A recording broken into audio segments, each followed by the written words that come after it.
ಯಾವಾಗಲೂ ಓದ್ತಾ ಇರುತ್ತೆ ಮಗು. ರಾತ್ರಿ 12 ಗಂಟೆ. Bye. Hi guys, welcome to Teji vlogs.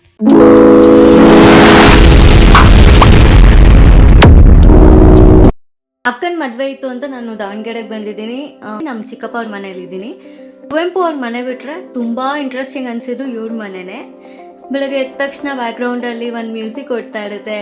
ನೋಡಿದ್ರು ಬುಕ್ಸ್ ಇರುತ್ತೆ, ಮ್ಯೂಸಿಕಲ್ ಇನ್ಸ್ಟ್ರೂಮೆಂಟ್ಸು, ಪಿಯಾನೋ, ತಬಲಾ. ಇಲ್ಲಿ ವಿಡಿಯೋದಲ್ಲೂ ನೋಡ್ತಾ ಇರ್ಬೋದು, ಹಿಂದೆಗಡೆ ಒಂದು ಡ್ರಾಯಿಂಗ್ ಕಾಣಿಸ್ತಿದೆ, ಅದು ಸಹ ಮಾಡಿರೋ ಅಂಥದ್ದೇ. I love this vibe. Complete aesthetic view ಕೊಡೋ ಅಂಥ ಮನೆ. ಆ್ಯಂಡ್ ಬನ್ನಿ ಒಂದು ಹೋಮ್ ಟೂರ್ ಮಾಡ್ಕೊಂಬರೋಣ. ಒಂದು ಸೀರೀಸ್ ನೋಡ್ತಾ ಇದೆ, ಈ ಮನೆ, ಈ ಅಪಾರ್ಟ್ಮೆಂಟು ಎಲ್ಲ ನೋಡ್ತಾ ಇದ್ದೆ. ನನಗೆ ಆ ಸೀರೀಸೇ ನೆನಪಾಗ್ತಾ ಇದೆ. ನಮ್ಮ ಕಿಡ್ಸ್ ರೂಮ್ ನೋಡ್ಬೋದು. World map, India map, Karnataka map, ನೀವಾಗಲೇ ನೋಡ್ತಿದ್ದೆ ಡ್ರಾಯಿಂಗು, ನಲ್ಲಿ ಸರ್ಟಿಫಿಕೇಟ್. ಆ್ಯಂಡ್ ಇಲ್ಲಿ ಮಕ್ಕಳು ಟೈಮ್ ಟೇಬಲ್ ಹಾಕ್ಕೊಂಡಿದ್ದಾರೆ. ನಾವು ಈ ಥರ ಇಷ್ಟು ನೀಟಾಗಿ ಓದಿದ್ರೆ ಇಲ್ಲಿರ್ತಾ ಇದ್ದಿಲ್ಲ, ಎಲ್ಲೋ ಇರ್ತಾ ಇದ್ವಿ. ಸೊ ಇಷ್ಟು ಮನೆ ತೋರಿಸ್ತೀನಿ ಬನ್ನಿ. ನಾನು ಫಸ್ಟ್ ಇದನ್ನು ನೋಡಿದ ತಕ್ಷಣ ಇದು ವಾಷಿಂಗ್ ಮಿಷಿನ್ ಅಂದ್ಕೊಂಡ್ಬಿಟ್ಟೆ. ಬಟ್ ಇದು ವಾಷಿಂಗ್ ಮಿಷಿನ್ ಅಲ್ಲ, ಇದು ಅಬುದಾಬಿಯಿಂದ ತಂದಿರೋಂಥ ಸ್ಟವ್. ಇಲ್ಲಿಂದ ಇದರಲ್ಲೇ ಅಡುಗೆ ಮಾಡ್ತಾ ಇರೋದು ಇವರು. ಸೊ ನಾನು ಸ್ನ್ಯಾಪ್ ಹಾಕಿರ್ತೀನಿ, ಬೆಳಗ್ಗೆ ನೋಡಿರ್ತೀರ.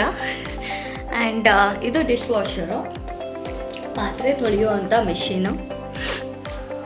ನಮ್ಮ ಮನೇಲಿ ನಾನು ಮುಖ ತೊಳೆದಿರೋದಕ್ಕಿಂತ ಪಾತ್ರೆ ತೊಳೆದಿರೋದೇ ಜಾಸ್ತಿ. ಮಮ್ಮಿ ನೋಡಿ, ಈ ಥರ ಡಿಶ್ ವಾಶ್ನ ನೀವು ಒಂದು ತೊಗೊಳ್ಳಿ ಪ್ಲೀಸ್.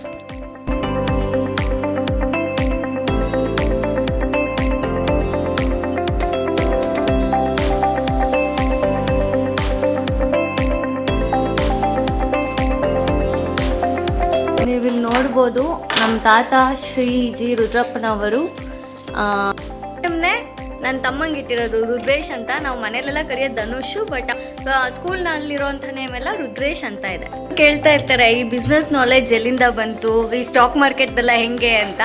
ಬಟ್ ನನಗೆ ರೀಸೆಂಟಾಗಿ ಏನು ಗೊತ್ತಾಯಿತು ಅಂದರೆ, ನಮ್ಮ ತಾತ ಅವರು 25-30 ವರ್ಷದ ಹಿಂದೆಯಿಂದನೇ SIP ಹಾಕಿದ್ದಾರೆ. ನಾಲೆಡ್ಜು ಅದೆಲ್ಲ ನಮಗೆ ಬ್ಲಡ್ಡಲ್ಲೇ ಬಂದುಬಿಟ್ಟಿದೆ. ನಾನೊಂದು ಕೃಷ್ಣಂದು ಆರ್ಟ್ ಮಾಡಿದ್ದೆ, ನೋಡಿರ್ತೀರ. ಟಿಶ್ಯೂ ಪೇಪರ್ ನೆನೆಸಿ ಮಾಡಿರೋ ಅಂಥ ಆರ್ಟು ಇದ್ದಿದಾ ಅದಾಗಿದೆ. ಎಸ್, ಇಲ್ಲಿ ಅದು ಏನೋ ಮಾಡಿದ್ದಾಳೆ. ಫ್ಲಾರ್, ಫ್ರಿಡ್ಜ್ ಮ್ಯಾಗ್ನೆಟ್ಸ್. ಹೆಣ್ಮಕ್ಳು ಸುಮ್ಮನೆ ಕೂರೋದೇ ಇಲ್ಲ, ಏನಾದರೂ ಮಾಡ್ತಾನೆ ಇರ್ತಾರೆ. ಸೊ ನಮ್ಮ ಚಿಕ್ಕಿ ರೆಸಿನ್ ಆರ್ಟ್ ಮಾಡಿದ್ದಾರೆ, ನೀವು ಇಲ್ಲಿ ನೋಡ್ಬೋದು. ಇದಕ್ಕೆಲ್ಲಕ್ಕೂ ಮೌಲ್ಡ್ ಬರುತ್ತಾ ಚಿಕ್ಕಿ? ಮೌಲ್ಡ್ ಬರುತ್ತೆ. ಇದಕ್ಕೆ ಏನು ಕಾಸ್ಟ್ ಆಗುತ್ತೆ? ಇದಕ್ಕೆ 3000. ಸಖತ್ತಾಗಿದೆ. ಇನ್ನೂ ರೆಸಿನ್ ಆರ್ಟ್ಸ್ ತುಂಬ ಇದ್ದಾವೆ. ನಾನಿಲ್ಲಿ ಜೋಡ್ಸಕ್ಕೆ ಹೇಳಿದೆ, ಪಾಪ ಜೋಡಿಸಿದ್ದಾರೆ. ನೀವು ಇಲ್ಲೂ ನೋಡ್ಬೋದು ತೋರಣ. ಇದು ಕೂಡ ಹ್ಯಾಂಡ್ಮೇಡ್ ಕ್ರಾಫ್ಟು, ಮಕ್ಕಳು ಮಾಡಿರಬೇಕು. ಕಂಪ್ಲೀಟ್ ಪೇಪರಲ್ಲಿ ಮಾಡಿದ್ದಾರೆ. ಆ್ಯಂಡ್ ರೆಸಿನ್ಸ್ ಅಂತ ಬಂದರೆ ಕಪ್ ಕೇಕ್ ಟ್ರೇ, ಇದು ಕೂಡ ರೆಸಿನ್ದೇನೆ. ಆ್ಯಂಡ್ ಎಲ್ಲ ಟ್ರೇಸೇ. ಇದು ಒಂದು ಟ್ರೇ, ಇದು ಕೂಡ. ಇದು ಎಷ್ಟು ದಿನ ಬರುತ್ತೆ ಇದು ಮಾಡೋಕ್ಕೆ? 3 ಡೇಸ್. ಕೀ ಚೈನ್ಸು ಅಷ್ಟೇ. ಎಲ್ಲ ನಾವು ಎಲ್ಲೆಲ್ಲೋ ಹೋಗಿ ಕಸ್ಟಮೈಸ್ ಮಾಡ್ತೀವಿ. ನಾವೇ ಮನೇಲಿ ಮಾಡ್ಕೊಂಡ್ರೆ. ನೀವು ಅಂದರೆ ಕ್ಲಾಸ್ ತೊಗೊಂಡಿದ್ರಾ? ಆನ್ಲೈನ್ ಕ್ಲಾಸ್ ತೊಗೊಂಡಿದ್ದೆ. ಅದು ದೀಪ. ಓ, ಇದು ದೀಪ ಸ್ಟ್ಯಾಂಡು. ಸ್ವಲ್ಪ ವಾಟರ್ ಹಾಕ್ಬಿಟ್ಟು ಅದು ಇದಕ್ಕೆ ಬರುತ್ತಲ್ಲ, ವ್ಯಾಕ್ಸ್ದು, ಆ ದೀಪನ ಅದರಲ್ಲಿ ಇಡಬೇಕು. ಕ್ಯೂಟ್ ಆಗಿದೆ ನೋಡಿ. ಎಲ್ಲ ಇನ್ಶಿಲ್ಸು, TS ಎಲ್ಲ ಇತ್ತು. ನಾವು ಲಾಸ್ಟ್ ಟೈಮ್ ಬಂದಾಗ ಎತ್ತಾಕೊಂಡು ಹೋಗಿದ್ದೀವಿ. ಇದು ಕೂಡ ನನಗೆ ಮ್ಯೂಸಿಕಲ್ ಇನ್ಸ್ಟ್ರೂಮೆಂಟ್ಸ್ ಅಂದರೆ ತುಂಬ ಇಷ್ಟ. ಬಟ್ ನನಗೆ ಪಿಯಾನೋ ನಾನು ಡೈರೆಕ್ಟಾಗಿ ಯಾವಾಗಲೂ ನುಡಿಸಿಲ್ಲ. ಈ ಮೊಬೈಲಲ್ಲೆಲ್ಲ ಪಿಯಾನೋ ಕೀಬೋರ್ಡ್ ಬರ್ತಾಯಿತ್ತು, ಅದ್ರಲ್ಲಿ ನಾನು ಒಂದು ಹಮ್ ತೆರಬಿನ ಹಬ್ಬು ಪ್ರಾಕ್ಟೀಸ್ ಮಾಡಿದ್ದೆ, ಯೂಟ್ಯೂಬಲ್ಲಿ ನೋಡ್ಕೊಂಡು. ಜಸ್ಟ್ ಇಲ್ಲಿ ಹೆಂಗೆ ಬರುತ್ತೆ ಟ್ರೈ ಮಾಡೋಣ.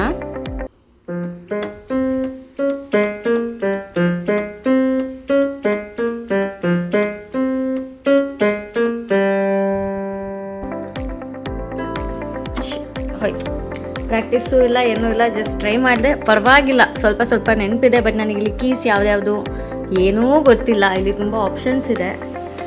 ಸೊ ಮ್ಯೂಸಿಕಲ್ ಇನ್ಸ್ಟ್ರೂಮೆಂಟ್ ಸದ್ಯದಲ್ಲಿ ನನಗೆ ಗಿಟಾರು ಜಾಸ್ತಿ. ಇಲ್ಲಿ ನೋಟ್ಸ್ ಬರ್ದಿದ್ದಾಳೆ, ದೀಕ್ಷಾದು. ಇದು 3 ಸಲ ಬರ್ತಿದ್ದಾಳೆ. ಸದ್ಯದಲ್ಲಿ ಗಿಟಾರ್ ಕಲಿಯೋಣ, ಸಾಧ್ಯವಾದರೆ ಪಿಯಾನೋನು ಕಲಿಯೋಣ.